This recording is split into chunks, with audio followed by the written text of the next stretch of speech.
जब कर्म और समय एक दिशा में चलने लगे तो भाग्य भी साथ देने के लिए विवश हो जाता है। भाग्य भी साथ देने के लिए विवश हो जाता है।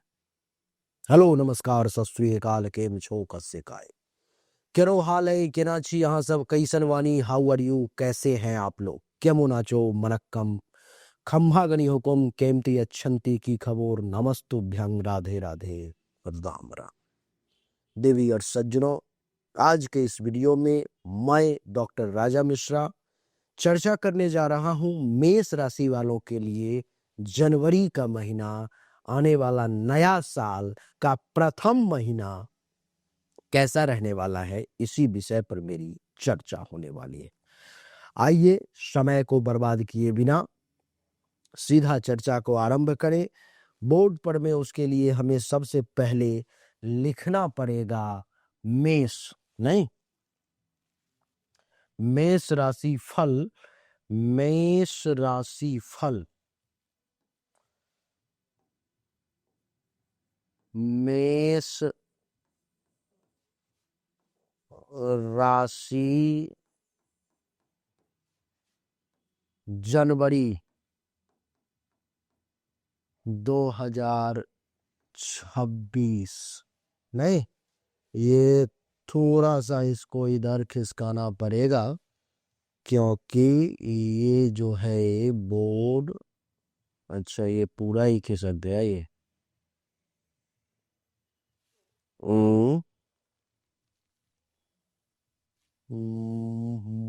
पूरा ही खिसक जा रहा है। कोई नहीं, उम्मीद करता हूं आपको दिखाई दे रहा होगा। ये मेष राशि फल 2026 का जो जनवरी के लिए जो हमने लिखा है, आपको निश्चित तौर पर दिखाई दे रहा होगा।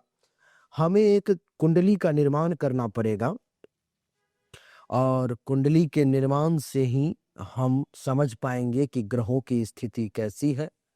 आइए सबसे पहले एक जन्म कुंडली का निर्माण करें हम। ये देखिए,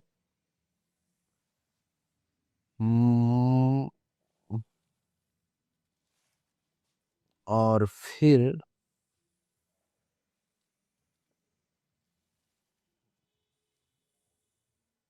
ये एक जन्म कुंडली का निर्माण हमने कर दिया। अब इसे मेष राशि के लिए हमें बनाना है, तो मेष राशि के लिए हम इसे बनाते हैं।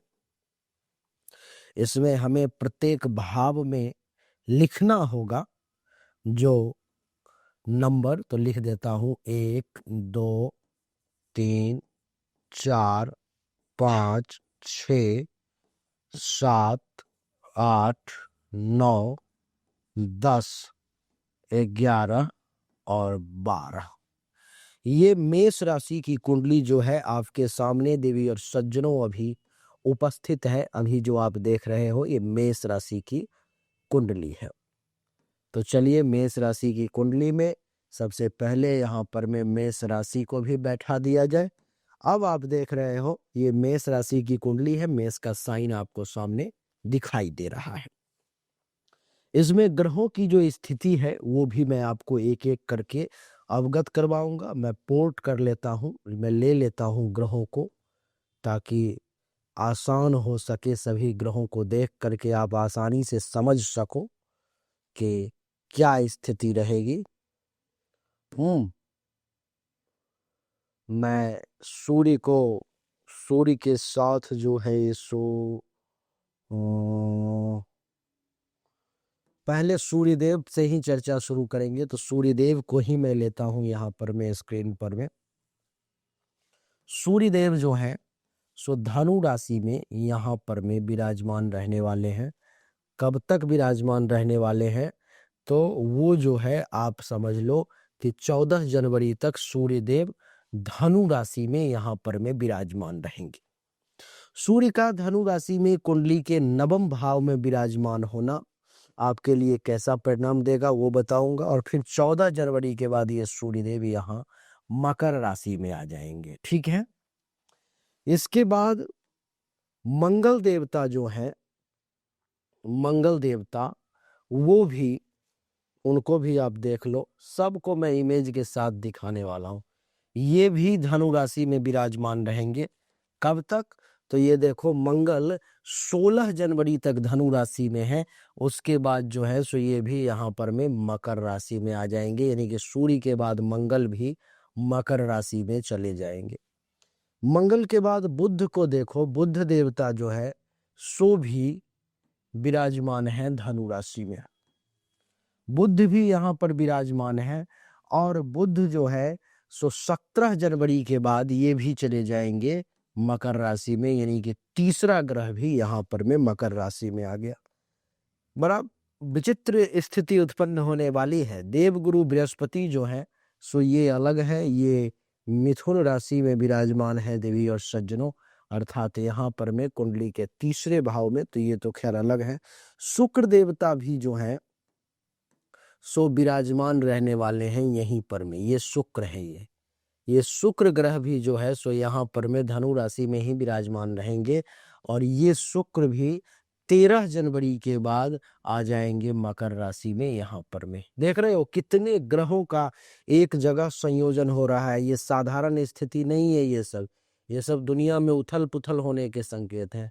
शनि देव जो है सो ये मीन राशि में रहने वाले हैं, यानी कि आपके कुंडली के द्वादश भाव में ये अलग रहे। राहु देवता जो है सो आपके कुंडली के एकादश भाव में रहने वाले हैं कुंभ राशि में, तो राहु देवता जो है सो अलग रहेंगे, यहाँ पर में एकादश भाव में रहेंगे कुंभ राशि में। केतु देवता जो है देवी और सज्जनों, वो कहाँ रहेंगे? तो ये जो केतु देवता है, आपको बता दूं कि आपके कुंडली के पंचम भाव में बिना सिर वाले जो हमारे भाई हैं सो यहाँ पर रहेंगे। स्थिति बहुत विचित्र है, बहुत ही भयानक स्थिति है। इन सब को मुझे छोटे छोटे स्तर पर में एक जगह करना पड़ेगा। लो, ये बैठ गए आपके शुक्र देवता, ये बैठ गए आपके बुध देवता, ये बैठ गए आपके मंगल देवता को भी छोटा करना पड़ेगा, ये आ गए मंगल देवता, और ये आ गए सूर्य देवता। ये चार ग्रहों की एक भाव में स्थिति, समझ रहे हो कितना विस्फोटक स्थिति ये उत्पन्न होने वाला है।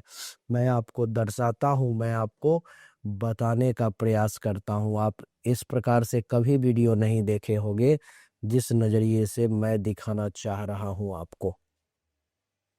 आइए चर्चा को आरंभ करें, समझने का प्रयास करें। देवी और सज्जनों, किस प्रकार की स्थिति रहने वाली है। ग्रहों को आपने देख लिया कि कौन सा ग्रह कहाँ कब कौन सी तारीख से रहने वाले हैं। अब सीधा परिणाम पर हम लोग चर्चा करते हैं।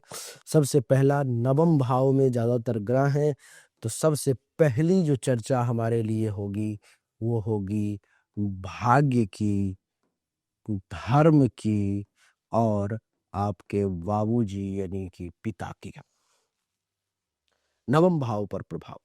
महीने के पहले आधे भाग में सूर्य, मंगल, बुध, शुक्र, ये चार ग्रह जैसा कि आप देख रहे हो कि नवम भाव में विराजमान है। भाग्य अचानक से प्रबल हो जाएगा। पिता, गुरु, वरिष्ठ लोगों से भी आपको सहयोग मिलने के योग बनने लगेंगे। धार्मिक यात्रा, तीर्थ या आध्यात्मिक झुकाव भी इस समय में देखने को मिलेगा। रुके हुए कार्य अपने आप आगे होते हुए चले जाएंगे। आपको भी लगेगा कि भाई कैसे क्या हो रहा है। तो ये सब इन ग्रहों की जो है उपस्थिति का कमाल रहेगा, क्योंकि ये ग्रह जो हैं सो अपनी उपस्थिति तो दर्शाएंगे ना भाई। ये ग्रह जो है सो अपनी उपस्थिति कारण ये सब प्रभाव आपको देंगे। अहंकार और वाणी पर में नियंत्रण जरूरी रहेगा, नहीं तो ये चार ग्रह महाविस्फोट कर देंगे। दूसरी बात कि ये सब ग्रह फिर दसम भाव में चले जाएंगे। मंगल भी यहाँ, शुक्र भी यहाँ, बुध भी यहाँ, और सूर्य भी देव भी यहीं आ जाएंगे। तो क्या होगा? ये चार ग्रहों का दसम भाव में जाना। दसम भाव किस चीज का है? तो देवी और सज्जनों, ये दसम भाव आपके करियर का है। करियर क्या होगा? कैरियर, पद, प्रतिष्ठा, व्यवसाय, इन सब का दसम भाव है। तो 14 से 17 जनवरी के बाद चार ग्रह का दसम भाव में जाना, यानी कि जबरदस्त कर्म योग बन गया। क्या होगा? नौकरी में प्रमोशन की चर्चा चलने लगेगी, जिम्मेदारियां बढ़ेंगी, अधिकारी वर्ग से सीधा संवाद होगा। व्यवसाय में क्या होगा? व्यवसाय में सरकारी काम अगर है तो वहां पर नई डील मिलेगी, बड़ा ऑर्डर मिलेगा, क्लाइंट्स मिलेंगे। ये हर मामले में यह महीना जो है सो कैरियर का टर्निंग पॉइंट बन जाएगा, ये आप समझ लो। राहु देवता जो है, ये राहु देवता को आप देख रहे हो कि ये एकादश भाव में यहाँ पर में विराजमान है। राहु का एकादश भाव में विराजमान होना यानी कि तीसरा परिणाम हमारा लाभ के घर में राहु है। नहीं तो क्या होगा? लाभ, धन, आय, इन सब के भाव में राहु है तो अचानक से धन लाभ मिलेगा। सोशल नेटवर्क, यूट्यूब, ऑनलाइन, विदेशी संपर्क से भी जो है आपको फायदा होने की योग है। पुराने मित्र जो हैं सो काम आएंगे इस समय में, ऐसा समझ लो। लालच में गलत निवेश से आपको बचना चाहिए इस समय में मेष राशि वाले। बुद्धि, विद्या और संतान की अगर मैं बात करूं, क्योंकि केतु जो है हमारा, ये केतु देवता यहाँ पर में पंचम भाव में विराजमान है और पांचवा भाव जो है सो बुद्धि का होता है। नहीं, बुद्धि, विद्या और संतान, बुद्धि, विद्या और संतान का ये पांचवा भाव होता है जहां केतु देवता विराजमान है यहाँ पर में। तो क्या होगा? एकाग्रता में कमी आएगी, मन भटक सकता है। संतान पक्ष में संतान की पढ़ाई या स्वास्थ्य की चिंता आपको सता सकती है। प्रेम संबंधों में दूरी अथवा भ्रम की स्थिति कुछ उत्पन्न हो सकती है। इसमें मंत्र जाप अगर आप करोगे, ओम कें केतवे नमः, और ध्यान करोगे तो इससे आपको लाभ मिलेगा। पांचवा परिणाम, देवगुरु बृहस्पति जो है ये तृतीय भाव में यहाँ पर में विराजमान है और तृतीय भाव जो है देवी और सज्जनों आपके प्रयास का होता है। क्या का होता है? प्रयास, साहस, पराक्रम। नहीं तो तृतीय भाव में देवगुरु बृहस्पति के यहाँ बैठने के कारण जो है सो क्या होगा? लेखन, मीडिया, बोलने से लाभ होगा। जो भी लोग लेखन में है, मीडिया में, उन लोगों को फायदा होगा। बोलने का काम जिनका भी है उन लोगों को लाभ मिलेगा। साहसिक निर्णय आपका सफल इस समय में होने वाला है। छोटे भाई बहनों से आपको सहयोग मिलने के योग बन रहे हैं। मेहनत का फल आपको निश्चित तौर पर में देवगुरु बृहस्पति देंगे। बात करूं आपके विवाह और दाम्पत्य जीवन की, नहीं ये भी विषय जो है सो बात करना जरूरी है। तो मैं लिखता हूं विवाह और दाम्पत्य जीवन की अगर बात करूं तो कार्य व्यस्तता के कारण समय की कमी महसूस होगी। जीवन साथी करियर को लेकर के सहयोग जो है सो करेंगे। अहंकार के टकराव से आपको बचना चाहिए। संवाद से रिश्ते मजबूत होंगे, अपने अहम को छोड़े। बात करूं आपके स्वास्थ्य की, हेल्थ की, नहीं महत्वपूर्ण पॉइंट है हेल्थ।